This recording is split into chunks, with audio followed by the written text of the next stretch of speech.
എല്ലാവർക്കും സുഖമല്ലേ? ഇന്ന് ഞാൻ ചെയ്യാൻ പോണത് ഇപ്പോൾ ട്രെൻഡിങ് ആയിട്ടുള്ള ചക്ക ചില്ലിയുടെ റെസിപ്പിയാണ്. ഇപ്പോൾ ചക്കയുടെ സീസൺ കൂടിയാണല്ലോ, അപ്പോൾ ട്രെൻഡിങ് ആയ റെസിപ്പിയാണിത്.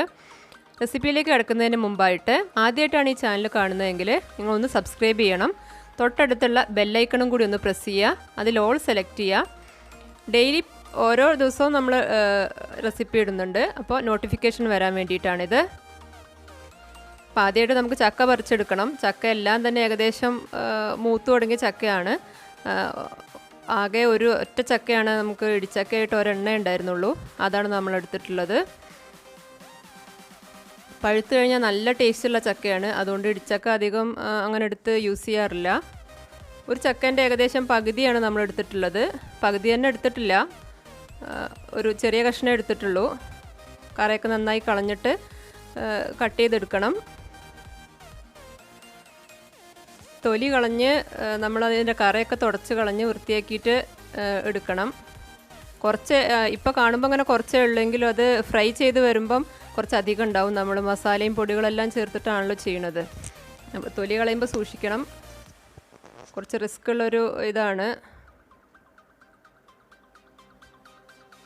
തൊലി കളയുക, എന്നിട്ട് നമ്മൾ അരിഞ്ഞെടുക്കണം. പക്ഷേ ഉപ്പേരിക്കൊന്നും അരിയണ പോലെ അത്രയും തീരെ ചെറുതായിട്ട് അരിയേണ്ടതില്ല, കാരണം മസാലയൊക്കെ മുക്കി ഫ്രൈ ചെയ്യാനുള്ളതല്ലേ. അപ്പോൾ തീരെ ചെറുതായിട്ട് അരിയണ്ട, എന്നാൽ ഒരുപാട് വലുതാവും വേണ്ട. കാരണം ഒരുപാട് വലുതായി കഴിഞ്ഞാൽ നമുക്ക് ഫ്രൈ ചെയ്യുമ്പോൾ അകത്തൊക്കെ വേവാതെ വരും. പുറത്തുള്ള മസാല നന്നായിട്ട് കരിയും ചെയ്യും, അകത്തേക്ക് വേവ് വരാതെയിരിക്കും. അപ്പോൾ തീരെ വലുതാക്കണ്ട, ഉപ്പേരിക്കുന്നുള്ളത് പോലെ തന്നെ തീരെ ചെറുതാക്കും വേണ്ട. എല്ലാത്തിൻ്റെയും തൊലി കളഞ്ഞിട്ട് ഏകദേശം ഒരേ വലുപ്പത്തിൽ അരിഞ്ഞെടുക്കുക. മസാല തേച്ച് കഴിഞ്ഞാൽ നമ്മളതൊരു അരമണിക്കൂർ റെസ്റ്റ് ചെയ്യാൻ വെക്കണം, അപ്പോഴേ മസാലയൊക്കെ ശരിക്കും അതിലേക്ക് പിടിക്കുള്ളൂ.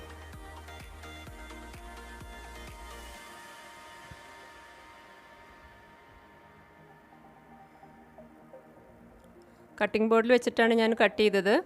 കുറച്ച് കനം കുറച്ചിട്ട് വീതി കൂട്ടിയിട്ട് അരിഞ്ഞെടുക്കുകയാണ് നല്ലത്, എന്നാൽ പിന്നെ പെട്ടെന്ന് വേവാൻ ഈസി ആയിരിക്കും. ഇപ്പോൾ ട്രെൻഡിങ് ആയൊരു റെസിപ്പിയാണിത്. ഇതുവരെ നമ്മൾ ഇടിച്ചക്ക കട്ട്ലറ്റ് ഒക്കെ ആയിരുന്നു ചെയ്തിരുന്നത്, ഉപ്പേരിയൊക്കെ. അപ്പോൾ എല്ലാം നന്നായിട്ട് അരിഞ്ഞെടുക്കുക. എന്നിട്ട് നമ്മളിതിലേക്ക് മസാല ചേർത്ത് കൊടുക്കണം. 1 ടീസ്പൂൺ മുളക് പൊടിയാണ് ഇട്ടിട്ടുള്ളത്, 1/4 ടീസ്പൂൺ ഗരം മസാല, 2 ടീസ്പൂൺ അരിപ്പൊടി. അതാ 2 ടീസ്പൂണാണ് ഇട്ടിട്ടുള്ളത് അരിപ്പൊടി.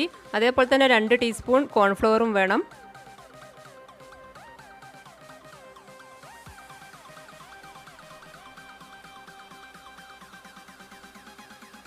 കാൽ ടീസ്പൂൺ കുരുമുളക് പൊടി, 1 ടീസ്പൂൺ ഇഞ്ചി വെളുത്തുള്ളി പേസ്റ്റ് ഇട്ടു, 2 ടീസ്പൂൺ വിനാഗിരി ഇടുന്നുണ്ട്. വിനാഗിരിക്ക് പകരം വേണമെങ്കിൽ ചെറുനാരങ്ങ നീരിടാം. പാകത്തിന് ഉപ്പ് ഇട്ട് കഴിഞ്ഞു.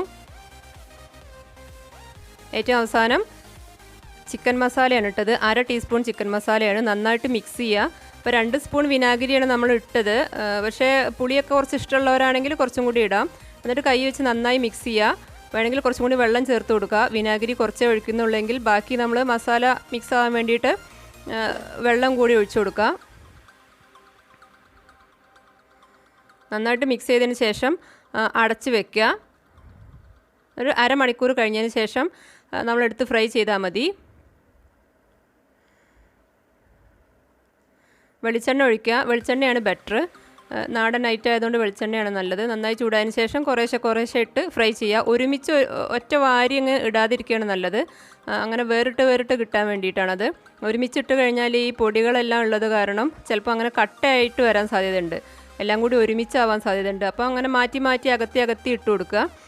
ഇട്ട ഉടനെ തന്നെ നമ്മൾ ചട്ടകം കൊണ്ട് ഇളക്കാതിരിക്കുകയാണ് നല്ലത്, കാരണം അപ്പം മസാലയൊക്കെ ഒന്ന് ഇളകിപ്പോരും, അതിൻ്റെ കോട്ടിങ്ങൊക്കെ ഇളകിപ്പോരും. അപ്പോൾ ഇട്ട ഉടനെ തന്നെ ഇളക്കണ്ട, കുറേശ്ശെ അങ്ങനെ ഇട്ടിട്ട് അത് ഹൈ ഫ്ലെയിമിലാവുമ്പോൾ ഇടുക, എന്നിട്ടൊന്ന് ലോ ഫ്ലെയിം ആക്കി വെക്കുക. കുറേശ്ശെ ഇട്ട് തിരിച്ചു മറിച്ചു വിട്ടങ്ങ് ഫ്രൈ ചെയ്തെടുക്കുക.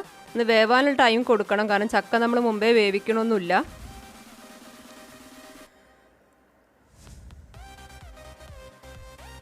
കൂടുതൽ എണ്ണ ഒഴിക്കണവരാണെങ്കിൽ കൂടുതൽ അളവിലിട്ട് കൊടുക്കാം.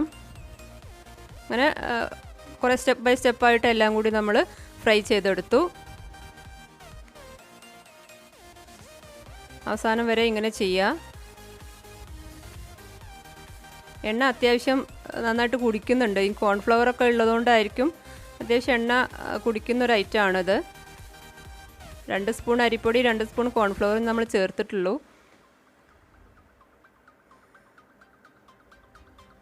നല്ല ടേസ്റ്റി ആയിട്ടുള്ളൊരു റെസിപ്പിയാണ്, ട്രെൻഡിയാണ്. സ്നാക്കായിട്ട് കഴിക്കുക. എല്ലാവരും ട്രൈ ചെയ്ത് നോക്കണം. ഈ റെസിപ്പി നിങ്ങൾക്ക് ഇഷ്ടമായിട്ടുണ്ടെങ്കിൽ നിങ്ങൾ എൻ്റെ ചാനൽ സബ്സ്ക്രൈബ് ചെയ്യണം. Thanks for watching. ബൈ.